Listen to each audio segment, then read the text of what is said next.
Genesis chapter 33. Now Jacob looked up and saw Esau coming towards him with 400 men, so he divided the children among Leah, Rachel, and the two slave women.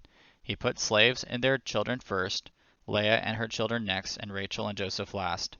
He himself went on ahead and bowed to the ground 7 times until he approached his brother. But Esau ran to meet him, hugged him, threw his arms around him, and kissed him. Then they wept. When Esau looked up and he saw the women and children, he asked, "Who are these with you?" He answered, "The children God has graciously given your servant." Then the slaves and their children approached him and bowed down. Leah and her children also approached and bowed down, and then Joseph and Rachel approached and bowed down. When Esau said, "What do you mean by this whole procession I met?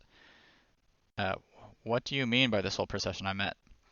"To find favor with you, my lord," he answered. "I have enough, my brother." Esau replied, "Keep what you have." But Jacob said, "No, please, if I have found favor with you, take this gift from me, for indeed I have seen your face, and it's like seeing God's face, since you have accepted me. Please take my present that was brought to you, because God has been gracious to me, and I have everything I need."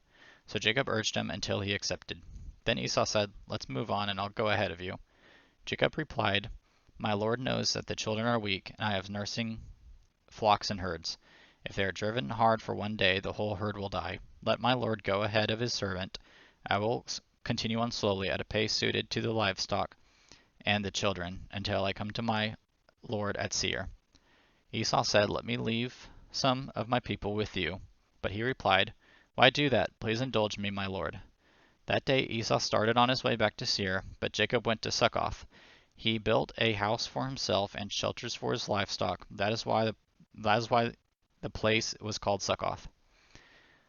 After Jacob came from Paddan Aram, he arrived safely at Shechem in the land of Canaan, and camped in front of the city. He purchased a section of the field where he had pitched his tent from the sons of Hamor, Shechem's father, for 100 pieces of silver, and he set up an altar there and called it God, the God of Israel.